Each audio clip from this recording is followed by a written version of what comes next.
मैं अल्लाह वाला मशहूर था, मस्जिद का इमाम भी रह चुका था। करीबी मस्जिद में नमाज पढ़ने जैसे ही मैं मस्जिद में आया तो अचानक बाहर शोर मचा कि इमाम साहब की बेटी जानवर बन गई, उसे मस्जिद से निकालो। मैं घबरा गया, भला अभी तो मैं अपनी बच्ची को देख कर आ रहा था। बाहर दरवाजे पर खड़े सभी लोग तौबा तौबा कर रहे थे। मैं जल्दी से घर के अंदर भागा और जैसे ही नज़र चारपाई पर पड़ी तो पांव तले से जमीन खिसक गई। बाजार से गुजरते हुए मेरी नज़र कादर कॉस्मेटिक की दुकान पर पड़ी, जहाँ से मेरी बेटी रुखसाना बाहर निकल रही थी। हालांकि वो फुल अबाया में थी, लेकिन एक बाप की नज़र से वो कैसे छुप सकती थी। उसका पूरा चेहरा हिजाब में था, लेकिन उसकी नीली आंखें मैं दूर से ही पहचान गया था कि ये मेरी बेटी रुखसाना है। लेकिन मैं इस बात पर हैरान था कि उसने तो मुझे ये कहकर मदरसे से छुट्टी ली थी कि वो घर जा रही है, फिर वो इस दुकान पर क्या कर रही थी। मैं वहीं फिक्रमंद खड़ा हो गया। फिर सोचा कि मैं उसके पास जाऊं। मैंने अभी 2 कदम ही बढ़ाए थे कि अचानक वो पीछे मुड़ी और दुकान से एक गबरू लड़का बाहर निकला। उसने एक खाकी रंग का पैकेट रुखसाना की तरफ बढ़ाया, जिसे उसने फौरन अपने थैले में डाल लिया। मेरे कदम वहीं जम से गए। मैं चाहकर भी रुखसाना के पास नहीं जा पाया। उन दोनों के बीच ज़्यादा से ज़्यादा 1 या 2 जुमलों का तबादला हुआ होगा। इसके बाद रुखसाना तेजी से कॉस्मेटिक की दुकान की सीढ़ियां उतरकर गली में मुड़ गई। मैं भी उसके पीछे पीछे हो लिया। ऐसा पहली बार हुआ था कि वो मुझसे बिना बताए बाजार आई थी। ऐसा नहीं था कि मैं कोई सख्त पिता था। अगर वो मुझसे इजाज़त मांगती तो मैं कभी भी मना ना करता। लेकिन मुझसे छुपकर यहाँ आने का क्या मकसद था? यही चीज़ मुझे उलझा रही थी। क्या वाकई रुखसाना जवान हो गई थी और मुझे उस पर निगरानी रखनी चाहिए थी? मगर ये अभी कल ही तो पैदा हुई थी और मैं इसे गोद में खिलाया करता था। क्या वो इतनी जल्दी बड़ी हो गई कि मुझसे बातें छुपाने लगी?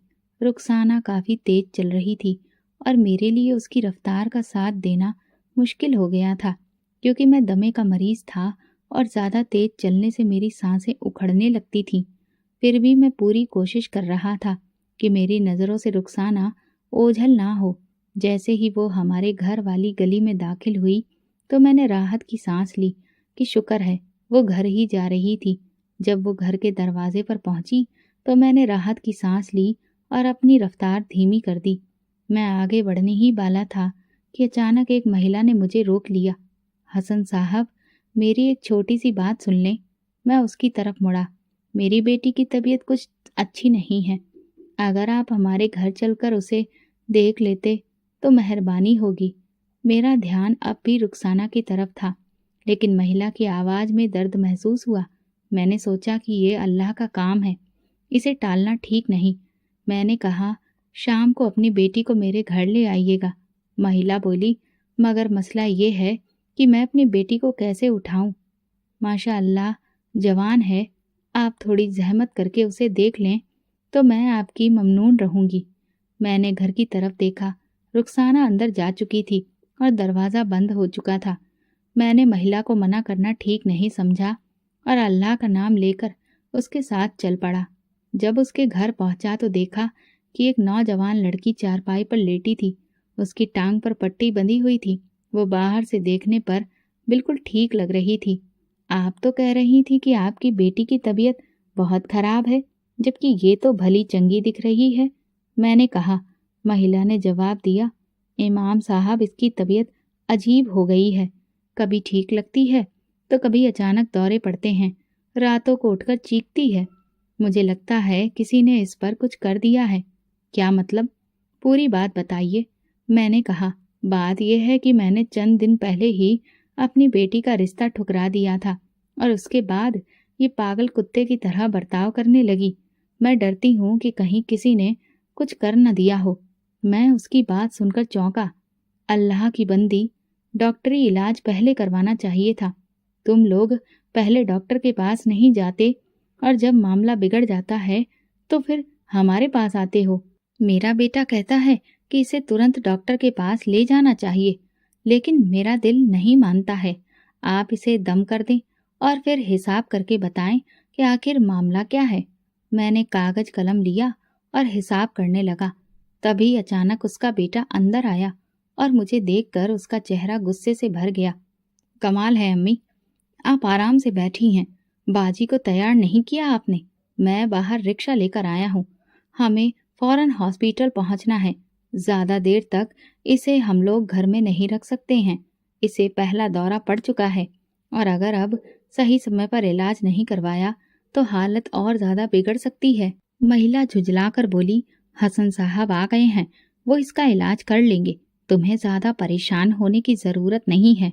महिला का बेटा गुस्से में बोला, अम्मी होश से काम लीजिए, पागल कुत्ते का इलाज ताबीज और धागों से नहीं होता। ये जो डॉक्टर इतनी बड़ी बड़ी डिग्रियां लेकर क्लिनिक खोलकर बैठे होते हैं, क्या आप सोचती हैं कि वो गलत हैं? अगर ये ताबीज और झाड़ फूक इतना ही कारगर होता तो दुनिया में कोई मरीज इतनी बुरी हालत में ना मरता, बल्कि एक ही फूंक से ठीक हो जाता।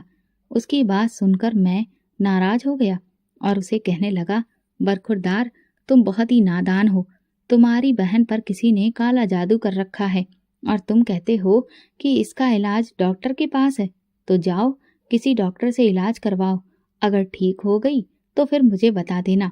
महिला का बेटा तुरंत बोला, डॉक्टर का इलाज कोई जादू की छड़ी नहीं होती कि एक झटके में घुमा दी जाए और मर्ज खत्म हो जाए। इसे ठीक होने में वक्त लगता है, लेकिन इसका ये मतलब नहीं कि ये इलाज फिजूल है। मैं उसकी बात पर गुस्से से महिला की तरफ देखकर बोला, इंतहा का बेअदब बेटा है तुम्हारा। सबसे पहले तो इसे ही इलाज की जरूरत है। वो कुछ बोलने ही वाला था कि तभी महिला ने उसे डांट दिया, तुम अंदर जाओ और कोई ज़रूरत नहीं है फिजूल की बात करने की। फिर वो मेरे आगे हाथ जोड़कर बोली, आप बहुत तालीम याफ्ता हैं, मेरा आपसे कोई मुकाबला नहीं। महिला का बेटा गुस्से में मुझे देखता हुआ अंदर चला गया। मैं महिला की ओर देखकर बोला, बहुत पढ़ने लिखने का यही नतीजा होता है कि लोगों का रुझान दीन से हट जाता है। महिला तुरंत बोली, आप बिल्कुल सही कह रहे हैं हसन साहब, बस ये नादान है। आप इसकी किसी भी बात को दिल पर ना लें। मेरी बेटी के बारे में बताइए, ये क्या मसला है? आप किस जादू की बात कर रहे थे? मैंने एकदम से वो सफ़ा यानी कि पन्ना निकाला जिस पर मैंने हिसाब लगाया था और उसकी ओर बढ़ाते हुए कहा, तुम्हारी बेटी पर किसी ने काला जादू कर रखा है और ये कोई मामूली जादू नहीं बल्कि बेहद खतरनाक काला जादू है। इसका तोड़ भी आसान नहीं है। जब तक इसका असर रहेगा तुम्हारी बेटी चारपाई से नहीं उठ सकेगी। इसीलिए बेहतर यही होगा कि तुम तुरंत नूरी इलाज करवाओ।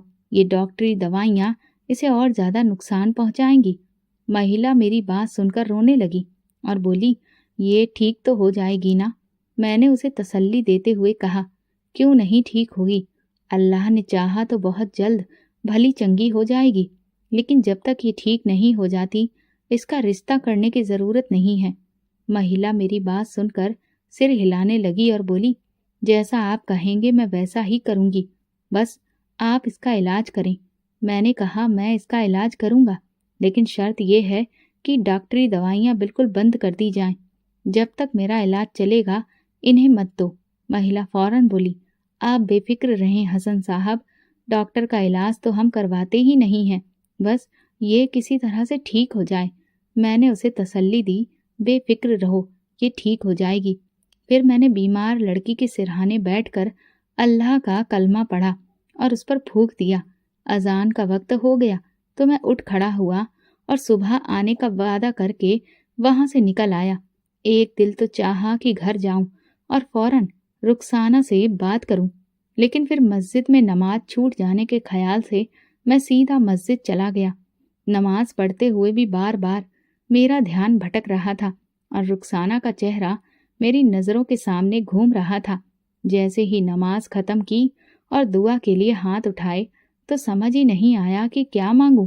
रुखसाना के झूठ से मेरा दिल बेहद संजीदा था। क्या मेरी बेटी भी मुझसे झूठ बोल सकती है?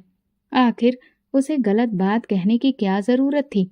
अगर वो मुझसे कहती कि बाजार जा रही है तो क्या मैं उसे रोकता? हाँ, ये सच है कि मैं ज़रूरत के अलावा बाहर जाने को पसंद नहीं करता था, लेकिन मैंने अपनी बीवी और बेटी को एक हद में रखकर आज़ादी दे रखी थी। मैंने कभी भी फातिमा यानी अपनी पत्नी को मोहल्ले में जाने से नहीं रोका और ना ही किसी तकरीब में जाने से मना किया था, बल्कि मैंने तो खुद कहा था कि मोहल्ले वालों से अच्छे ताल्लुक रखो, क्योंकि हम अपने सगे संबंधी दूर छोड़ आए हैं। अब यही लोग हमारे भाई बहन हैं, यही मुश्किल वक्त में काम आएंगे। लेकिन मैं घर से बेजा बाहर जाने के खिलाफ था और ये बात मेरी बीबी और बेटी दोनों को पता थी। इसके बावजूद आज रुखसाना के मामले ने मुझे उलझन में डाल दिया था। खैर, मैंने फटाफट दुआ मांगी और घर की तरफ चल पड़ा। जैसे ही घर में दाखिल हुआ तो देखा कि रुखसाना और फातिमा किचन में खाना बना रही थी। मैं भी किचन में चला आया। मुझे देखते ही रुखसाना ने अपना सिर ढक लिया और फातिमा फटाफट तवे पर गरम गरम चपाती बनाने लगी। हमारा किचन काफ़ी खुला था, इसलिए वहीं एक तरफ बैठने की जगह बना रखी थी जहां हम सब मिलकर खाना खाते थे। मैं दरी पर बैठ गया तो रुखसाना ने मेरे सामने पानी का जग रखा और फटाफट सालन और प्लेट रख दी। फिर वो अपनी माँ से बोली, अम्मी, कोई और काम हो तो बता दें। फातिमा ने रुखसाना की तरफ देखा। कहाँ जा रही हो? मुझे कॉलेज की असाइनमेंट तैयार करनी है, कल भी काफ़ी लेट हो गई थी। फातिमा एकदम से बोली, पहले खाना खा लो, फिर आराम से असाइनमेंट कर लेना, बाद में अकेले किचन में खाने के लिए मत बैठना। रुखसाना आज्ञाकारी बेटी की तरह सिर हिलाते हुए मेरे पास बैठ गई। मैं गौर से अपनी बीवी और बेटी की बातें सुन रहा था। तभी फातिमा ने मुझसे पूछा, क्या बात है, सब खैरियत तो है? आप आज बहुत चुप हैं। मैंने गहरी नज़रों से फातिमा की तरफ देखा और कहा, सब ठीक है। पता नहीं वो मेरे जवाब से संतुष्ट हुई या नहीं, लेकिन वो खामोश हो गई। उसने तवे से रोटी उतारी और हमारे साथ खाने के लिए बैठ गई। अचानक खाना खाते हुए मैंने रुखसाना की तरफ देखा जो जल्दी जल्दी खाना खा रही थी। उसे इस तरह से खाते देखकर मेरी बेचैनी कई गुना बढ़ गई। मैंने उसके चेहरे की तरफ देखा जहां सिर्फ मासूमियत नजर आ रही थी, लेकिन ये मेरी वही मासूम बेटी थी जो अब मुझसे चीजें छुपाने लगी थी। इस बात को मेरा दिल मानने को तैयार ही नहीं था। क्या रुखसाना जैसी नेक और खूबसूरत लड़की झूठ भी बोल सकती है? यही सवाल मुझे बेहद परेशान कर रहा था। मैं शायद अपने खानदान का अकेला मर्द था जिसने अपनी बेटी को मदरसे की शिक्षा के साथ साथ स्कूल और फिर कॉलेज भी भेजा था। हमारे खानदान में लड़कियों को पढ़ाना बहुत गलत माना जाता था, लेकिन मैंने इस परंपरा के खिलाफ जाकर उसे स्कूल भेजा और फिर खुद उसे कॉलेज में दाखिला दिलवाया। सुबह वो कॉलेज जाती और शाम को वादे के मुताबिक मेरे पास मदरसे आती, जहां वो मेरे साथ ही पढ़ाई और पढ़ाने का सिलसिला जारी रखे हुए थी। रुखसाना की वजह से मोहल्ले वालों ने भी अपनी बेटियों को मदरसे भेजना शुरू कर दिया था, जो एक बड़ी सफलता थी। लोग अब अपनी बेटियों को दुनियावी शिक्षा के लिए के साथ साथ धार्मिक शिक्षा देने में भी रुचि देने लगे थे। कभी कभी मैं और रुखसाना मदरसा खत्म करने के बाद साथ घर आते और कभी कभी वो मुझसे पहले चली जाती, क्योंकि उसे कॉलेज का काम भी करना होता था। आज भी वो मुझसे पहले घर जाने के लिए कहकर निकली थी और मैंने उसे इजाज़त दे दी थी। लेकिन अब उसे बाजार में देखकर मैं सोचने लगा कि बेटियों पर इतना भी अंधा विश्वास नहीं करना चाहिए। मैं उससे पूछना चाहता था, लेकिन मेरी जुबान बार बार लड़खड़ा जाती। सवाल मेरे होठों तक आकर रुक जाता। मेरी खामोशी को भांपकर रुखसाना ने अचानक मेरी तरफ देखा और फिर नजरें चुरा ली। यही वो मौका था जब चुप रहना मेरे लिए मुश्किल हो गया। मैंने दोस्ताना अंदाज में पूछा, आज मदरसे के बाद कहाँ गई थी? और मैंने अपनी नज़रें उसके चेहरे पर टिका दी, क्योंकि मैं उसके जवाब से ज़्यादा उसकी प्रतिक्रिया देखना चाहता था। मेरे इस सवाल पर उसका चेहरा पीला पड़ गया और वो चौंक गई। उसके चेहरे पर घबराहट साफ दिखने लगी, लेकिन वो जल्दी ही संभल गई और बोली, अब्बा, मैं तो सीधे घर ही आई थी। इस जवाब से पहले मैं पूरे यकीन से कह सकता था कि मेरी बेटी मुझसे झूठ नहीं बोल सकती, लेकिन अब जब मैंने उसे अपने सामने झूठ बोलते देखा तो मेरा दिल दहल गया। मुझे सबसे ज़्यादा उसके लहजे पर हैरानी हुई। वो इतनी सफाई से झूठ बोल रही थी कि मैं अवाक रह गया। मेरी बीवी फातिमा मेरे चेहरे की गंभीरता को देखकर बोल पड़ी, क्या बात है हसन साहब, क्या आप और रुखसाना साथ नहीं आए? मैं पहले से ही दुखी था। अब फातिमा की इस लापरवाही पर गुस्से से भर उठा और उसे खरी खोटी सुना दी। वो सहम कर बोली, आप लोग कभी साथ आते हैं, कभी अलग अलग? तो मुझे लगा कि आप आज भी साथ ही आए होंगे। गुस्से में मैंने कहा, तो पूछा करो ना, नजर रखा करो, तुम्हारी जवान बेटी है, तुम्हें इसके आने जाने का पता होना चाहिए। फातिमा उलझन में पड़ गई, जबकि रुखसाना के चेहरे पर चिंता के लक्षण उभर आए। मैं बिना कुछ और बोले वहां से उठ गया, लेकिन मेरे दिल में बेचैनी बढ़ती ही जा रही थी। कुछ देर के बाद जब फातिमा और रुखसाना वजू करके नमाज के लिए खड़ी हुई, तो मैं चुपचाप दूसरे कमरे में गया और अलमारी खोली। वहां वही थैला रखा था जो मैंने बाजार में रुखसाना के हाथों में देखा था। मैंने जल्दी से उसे खोला और देखा कि उसमें एक खाकी रंग का पैकेट था। जब मैंने उसे खोला तो मेरे होश उड़ गए। उसमें चांदी की पाजेब रखी हुई थी। ये यकीनन कादर ने दी थी, क्योंकि बाजार में मैंने उनके बीच जो अपनापन देखा था वो मेरी नज़रों से छुप नहीं सकता था। मैंने जल्दी से पैकेट को बंद किया और थैले को सही जगह पर रख दिया। फिर चुपचाप अपने कमरे में लौट आया और टहलने लगा। मैंने अब इस बारे में रुखसाना से और कोई सवाल नहीं किया, लेकिन मैंने एक काम ज़रूर किया।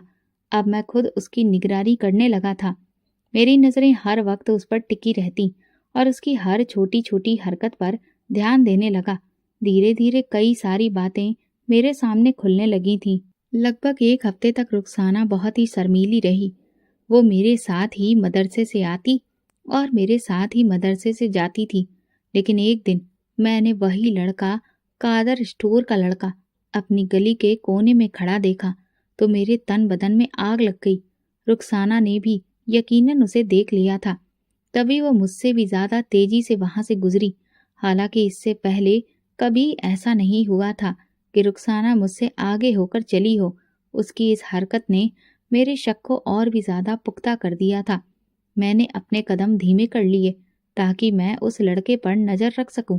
वो लगातार रुखसाना को ही देख रहा था, लेकिन रुखसाना के घर के अंदर जाते ही वो तुरंत वहां से चला गया। मैं काफी देर गली में खड़ा रहा, लेकिन फिर घर के अंदर दाखिल हो गया।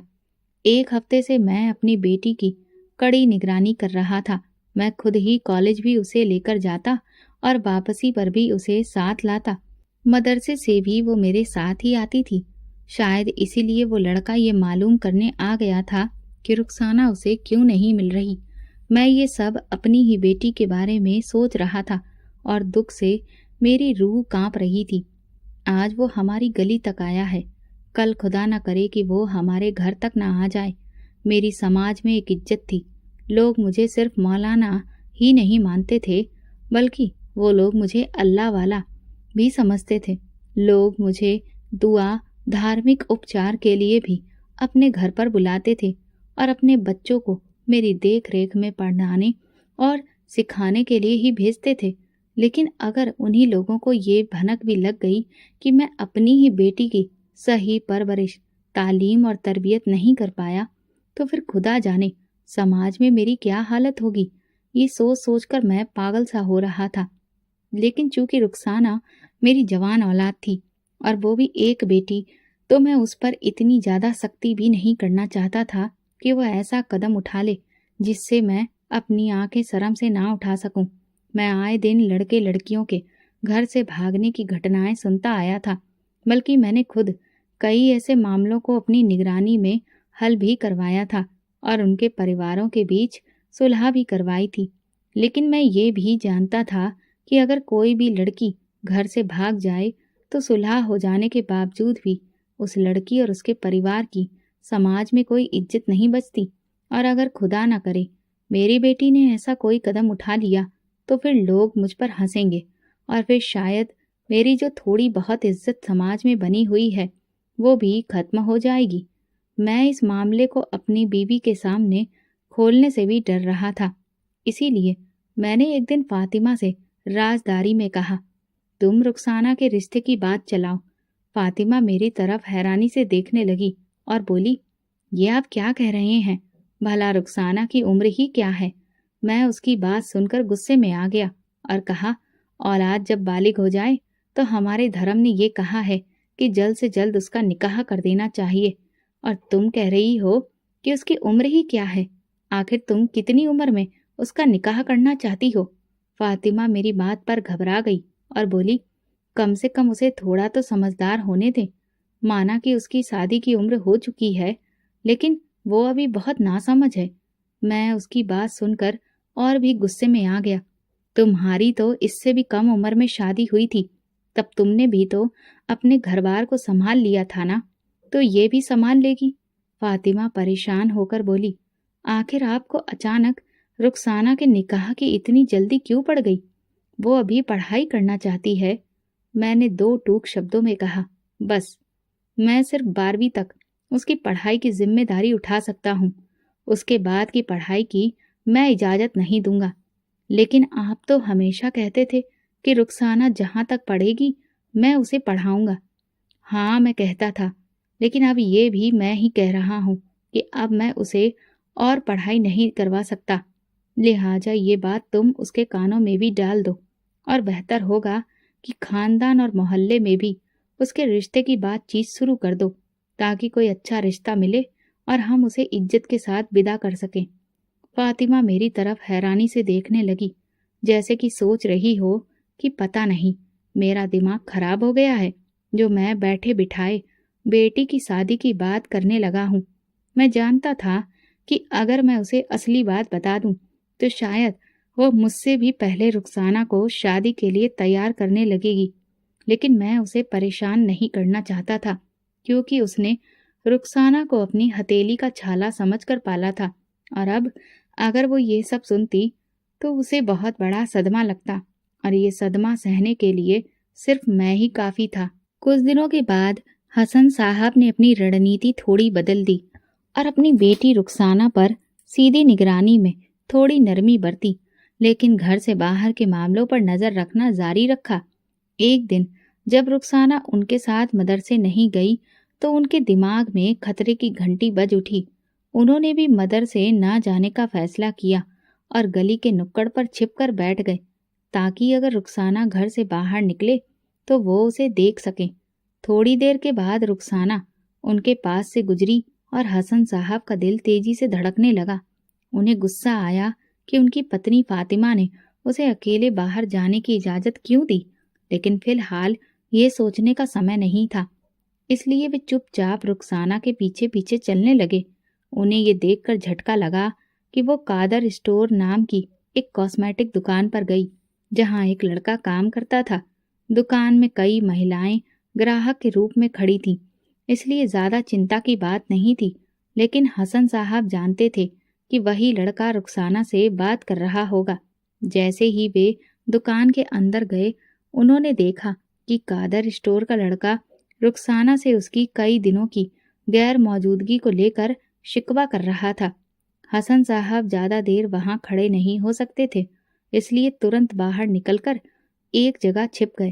تھوڑی دیر بعد رخسانہ باہر نکلی اور وہی لڑکا اس کے پیچھے پیچھے آیا۔ رخسانہ نے گلی کے موڑ پر پہنچ کر پیچھے مڑ کر اسے دیکھا اور پھر اندر چلی گئی۔ لڑکا تب تک اسے دیکھتا رہا جب تک وہ آنکھوں سے اوجھل نہیں ہو گئی، پھر واپس دکان میں چلا گیا۔ حسن صاحب بھاری من سے گھر لوٹے۔ راستہ آج انہیں بہت لمبا لگ رہا تھا۔ غصے اور بے چینی میں انہوں نے گھر پہنچتے ہی زور سے رخسانہ کو پکارا۔ ان کی پتنی فاطمہ بھاگتی ہوئی آئی، لیکن حسن صاحب نے غصے میں انہیں چپ رہنے کا اشارہ کیا۔ رخسانہ نے ڈرتے ہوئے کہا کہ وہ اپنی سہیلی کے گھر گئی تھی۔ جب حسن صاحب نے اس کی سہیلی کا نام اور پتہ پوچھا تو وہ گھبرا گئی۔ فاطمہ نے بھی چونکتے ہوئے کہا کہ رخسانہ نے تو ان سے یہ کہہ کر جانے کی اجازت لی تھی کہ اس کی سہیلی کی طبیعت خراب ہے۔ غصے میں حسن صاحب نے اپنی پتنی کو ڈانٹا کہ اس نے اکیلے بیٹی کو باہر جانے کی اجازت کیوں دی۔ پھر انہوں نے رخسانہ سے دوبارہ پوچھا کہ وہ کہاں گئی تھی، لیکن اس نے جھوٹ بولتے ہوئے وہی جواب دیا۔ یہ سن کر حسن صاحب کو غصہ آ گیا اور انہوں نے اسے ایک زوردار تھپڑ مار دیا۔ پھر اچانک انہیں ایک خیال آیا اور وہ اندر کمرے میں گئے۔ الماری میں رکھا ایک تھیلا نکالا جس میں خاکی رنگ کا ایک پیکٹ تھا۔ جب انہوں نے وہ پیکٹ باہر نکالا اور کھولا تو اس میں سے پاجیب यानी कि पायल की एक जोड़ी निकली। इसे देखते ही रुखसाना के चेहरे का रंग उड़ गया।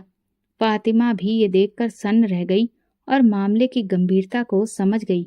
इसके बारे में कौन सा झूठ गढ़ोगी, ये भी बता दो। ये पाजेब तुम्हें किस सहेली ने दी है? फौरन अपनी माँ को उस सहेली के पास लेकर जाओ, ताकि दूध का दूध और पानी का पानी हो जाए। मेरी बात सुनकर रुखसाना रोने लगी, लेकिन जिंदगी में पहली बार मुझे उसके रोने पर कोई हमदर्दी महसूस नहीं हो रही थी। पाजेब देखकर रुखसाना के चेहरे का रंग बदल गया और कुछ क्षणों के लिए वो पूरी तरह से खामोश हो गई। फिर उसने धीरे से सिर झुका लिया और धीमी आवाज में बोली, अब्बा, मैं आपको बताना चाह रही थी, लेकिन मुझे डर था कि आप नाराज होंगे। उसकी बात सुनकर मेरा दिल थोड़ा पिघल गया, लेकिन मैंने सख्ती से कहा, मैं तुमसे बिल्कुल भी नाराज नहीं हूँ, लेकिन अब याद रखना कि तुम्हारे पास झूठ बोलने की कोई गुंजाइश नहीं है। मुझे साफ साफ बताओ कि कादर स्टोर में काम करने वाला वो लड़का कौन है? उस दिन भी वो गली में तुम्हारे पीछे ही आया था, है ना? और आज भी तुम उसी से मिलने गई थी, है ना? मेरी बात सुनकर मेरी बीवी फातिमा ने अपने दोनों हाथ सिर पर रख लिए और परेशानी भरी नजरों से रुखसाना की तरफ देखने लगी। रुखसाना ने रोते हुए कहा, अब्बा, कमाल मेरे कॉलेज में पढ़ने वाली सहेली का भाई है और यहीं कादर स्टोर में काम करता है। दरअसल ये स्टोर उन्हीं का अपना है। मैं और वो लगभग 1 साल से एक दूसरे को जानते हैं, कई बार मिल चुके हैं। वो मुझे बहुत पसंद करता है और मुझसे शादी करना चाहता है। वो अपने माता पिता को हमारे घर भेजना चाह रहा है। आजकल में वे लोग आ भी जाएंगे। मैंने उस लड़के को पहले ही देख रखा था। वो कहीं से भी मेरी बेटी के लायक नहीं लग रहा था, लेकिन क्योंकि ये मेरी बेटी की अपनी पसंद थी, इसलिए मैंने सख्ती करना उचित नहीं समझा और रुखसाना से पूछा, उनका परिवार कौन सा है, किस जात से ताल्लुक रखते हैं? उसने कहा, मैं नहीं जानती अब्बा, मैंने कभी ये सब नहीं पूछा। मैंने उससे कहा, पहली बात तो ये जान लो कि अगर उनका ताल्लुक हमारी जात से नहीं हुआ तो यहाँ तुम्हें अपना रिश्ता भूल जाना चाहिए। अगले ही दिन लड़के वाले हमारे घर आ गए। देखने से ही वे संपन्न नहीं लगते थे। उनके और हमारे स्तर में जमीन और आसमान का फर्क था। मुझे पहली नजर में वे लोग अच्छे नहीं लगे। मेरी रुखसाना बहुत भोली भाली और सीधी सादी बच्ची थी। उन लोगों में जाकर उसका एडजस्ट कर पाना बहुत मुश्किल था, लेकिन कहते हैं ना कि प्यार अंधा होता है, इसलिए रुखसाना को कुछ समझ नहीं आ रहा था। बातों बातों में मैंने उनसे उनकी जात के बारे में पूछा तो मेरा दिल संतुष्ट हो गया, क्योंकि अब मेरे पास एक ठोस कारण था। लड़का हमारे खानदान की परंपराओं के लिहाज से बाहरी था। अब उन्हें इनकार करने के लिए मेरे पास एक उपयुक्त वजह थी, इसलिए मैंने तुरंत इनकार कर दिया। मैं अपने खानदान के सिद्धांतों से पीछे नहीं हट सकता। मैंने 2 टूक जवाब दिया। वे लोग उठकर चले गए, लेकिन उनका यूं चले जाना मेरे लिए मुसीबत बन गया। रुखसाना मेरे फैसले से खुश नहीं थी। उसने कई बार अपनी माँ से कहा कि वो मुझसे कहे कि मैं अपना फैसला बदल दूं, लेकिन मैंने सख्ती से फातिमा से कह दिया कि वो रुखसाना को साफ साफ समझा दे कि हम किसी भी हाल में ये रिश्ता नहीं करेंगे। जब उसने अपनी माँ की 2 टूक बात सुनी तो उसके चेहरे पर मायूसी और गम के भाव साफ झलकने लगे। मैंने महसूस किया कि मेरे इनकार ने उसके दिल पर गहरा घाव कर दिया था। वो बाहरी रूप से तो सामान्य लगती थी, लेकिन उसकी खामोशी और आंखों में छिपी उदासी हम दोनों मियाँ बीवी से बहुत कुछ कह रही थी। रिश्ता खत्म होने के बाद रुखसाना की हालत दिन ब दिन बिगड़ती जा रही थी। उसने खाना पीना छोड़ दिया था। कई कई दिन तक ना तो वो अपने बाल संवारती और ना ही कपड़े बदलती। उसकी हंसी कहीं खो गई थी। फिर अब वो रातों को चीख चीख कर रोती तो मेरा दिल कट जाता। मेरी बीवी और मैंने उसे बहुत समझाने की कोशिश की, लेकिन सब व्यर्थ रहा। हमने सोचा कि शायद समय के साथ वो सब भूल जाएगी, लेकिन हर गुजरते दिन के साथ उसकी हालत और भी बदतर होती जा रही थी। उसने कॉलेज जाना भी छोड़ दिया था। वो अपने कमरे में गुमसुम बैठी रहती। किताबें सामने होती, लेकिन उन्हें पढ़ने में उसका मन नहीं लगता। उसकी परीक्षा करीब थी, लेकिन उसने परीक्षा देने से साफ मना कर दिया। उसकी माँ ने उसे बहुत समझाने की कोशिश की, لیکن وہ ہر بات انسنی کر دیتی۔ اس کی یہ حالت دیکھ کر میں نے اپنی بیوی سے کہا، تم برادری میں اس کے رشتے کی بات چلاؤ تاکہ ہم جلد سے جلد اس کی شادی کر سکیں۔ ہماری جاتی کے کئی رشتے اس کے لیے آنے لگے۔ جو لوگ رخسانہ کو دیکھنے کے لیے گھر آتے، لیکن جب وہ ان کے سامنے جاتی تو اس کی حالت عجیب ہو جاتی اور وہ چلانے لگتی۔ وہ عجیب و غریب آوازیں نکالنے لگتی جیسے کوئی اور اس کے شریر کے اندر سے بول رہا ہو۔ لڑکے والے رخسانہ کو دیکھ کر یہ کہہ کر چلے جاتے کہ آپ کی بیٹی تو پاگل ہے، پہلے اس کا علاج کروائیے، شادی بعد میں کریں گے۔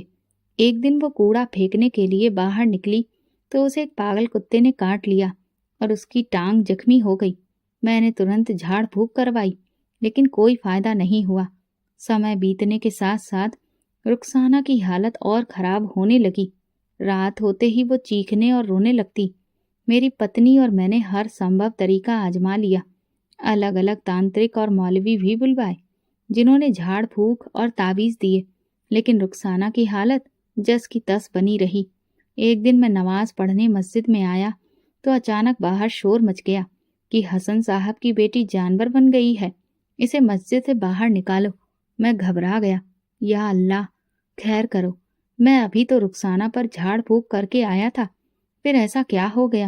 میں دوڑتے ہوئے اپنے گھر پہنچا۔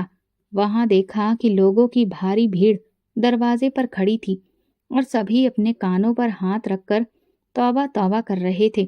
میں جلدی سے گھر کے اندر گیا اور جیسے ہی چارپائی پر نظر پڑی تو میرے پیروں تلے سے زمین کھسک گئی۔ میری بیٹی عجیب و غریب حرکتیں کر رہی تھی۔ وہ کتے کی طرح آوازیں نکالتے ہوئے کلا بازیاں کھا رہی تھی۔ پاس کھڑی میری پتنی فاطمہ رو رہی تھی۔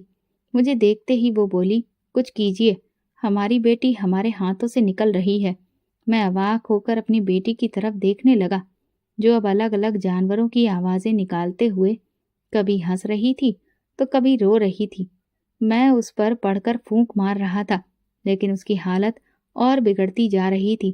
ہمارے دیکھتے ہی دیکھتے وہ زمین پر لیٹ گئی اور اس کے ہاتھ پیر اکڑنے لگے۔ وہ لگاتار چیخ رہی تھی۔ میں نے اسے اپنے بازوؤں میں اٹھایا تو وہ اتنی زور سے چیخی کہ میری آتما کانپ گئی۔ اتنے میں ہمارے گھر میں لگی بھیڑ میں سے ایک آواز آئی، اس کے ماتا پتا کون ہیں؟ میں بولا، میں اس کا پتا ہوں۔ اچانک میری نظر اس لڑکے پر پڑی تو ایک پہچان کی لہر میرے دماغ میں اٹھی۔ نہ جانے اسے کہاں دیکھا تھا۔ میں اپنے دماغ پر زور ڈالنے لگا، تبھی وہ لڑکا بولا، آپ وہی حسن صاحب ہیں نا؟ جب میری بہن کو پاگل کتے نے کاٹا تھا تب آپ ہمارے گھر آئے تھے اور جھاڑ پھونک کی تھی۔ مجھے اچانک یاد آ گیا کہ یہ تو وہی لڑکا ہے جو میرے آنے پر بہت ناراض ہوا تھا اور اپنی ماں سے جھگڑنے لگا تھا کہ بہن کا ڈاکٹری علاج نہ چھوڑیں۔ اسے دیکھ کر مجھے غصہ آنے لگا لیکن وہ ایک دم بولا، دیکھیے، مجھ پر غصہ بعد میں کیجیے گا، اس وقت آپ اپنی بیٹی کو ترنت اسپتال لے کر جائیں۔ میری بہن کو بھی پاگل کتے نے کاٹ لیا تھا لیکن سمے پر علاج نہ ہونے کی وجہ سے وہ مر گئی، مگر خدا کے لیے آپ ہماری طرح دیر مت کیجیے گا، ابھی بھی اس کا علاج سمبھو ہو سکتا ہے، لیکن اگر دیر ہو گئی تو آپ بہت پچھتائیں گے، جیسے آج میری ماں پچھتا رہی ہے۔ اس کی بات سن کر میرے دل کو زوردار دھکا لگا، جیسے کہ کسی نے میرا دل نکال کر باہر رکھ دیا ہو۔ میرا من نہیں کر رہا تھا کہ میں اپنی بیٹی کو اسپتال لے جاؤں۔ میری جھجک دیکھ کر وہ لڑکا پھر بولا، اللہ نے انسان کو دعا کے ساتھ ساتھ دوا کا بھی آدیش دیا ہے، آپ اس سے کیسے انکار کر سکتے ہیں؟ جھاڑ پھونک ضرور کریں لیکن ساتھ میں اسے کسی اچھے ڈاکٹر کو بھی دکھائیں تاکہ یہ جلدی ٹھیک ہو جائے۔ ابھی یہ بیماری شروعاتی دور میں ہے، اگر آپ نے دیری کی تو یہ پاگل ہو جائے گی۔ میں مان گیا۔ وہ لڑکا جو اسپتال میں میڈیکل وشیشجঞ تھا، اس نے ترنت رخسانہ کو ایک الگ وارڈ میں بھرتی کروایا اور پھر کچھ ٹیسٹ لکھے اور اینٹی ریبیز ویکسین لگوانے کا فیصلہ کیا۔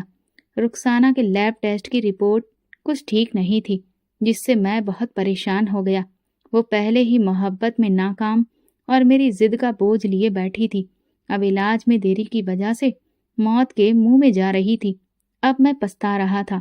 بہرحال رخسانہ کا علاج شروع ہوا اور اس ڈاکٹر کی کڑی محنت سے خطرہ ٹل گیا۔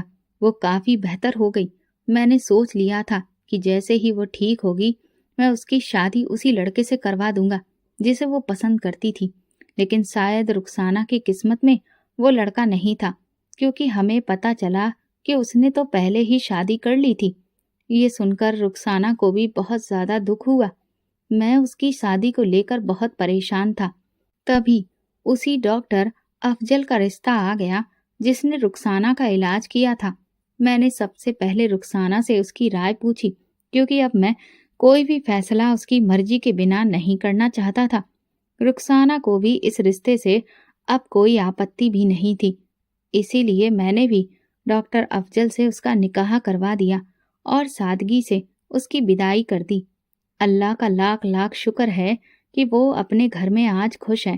لیکن اس کہانی کو آپ سب کو سنانے کا میرا مقصد صرف یہ ہے کہ کرپیا اپنی سنتان کے رشتے وہیں پر طے کریں جہاں پر ان کی اچھا ہو، تاکہ وہ مانسک الجھنوں کا شکار نہ ہو، اور اگر کسی کو پاگل کتا کاٹ لے تو سمے برباد کیے بنا اسپتال جائیں تاکہ آپ کے پریجن کی جان بچ سکے۔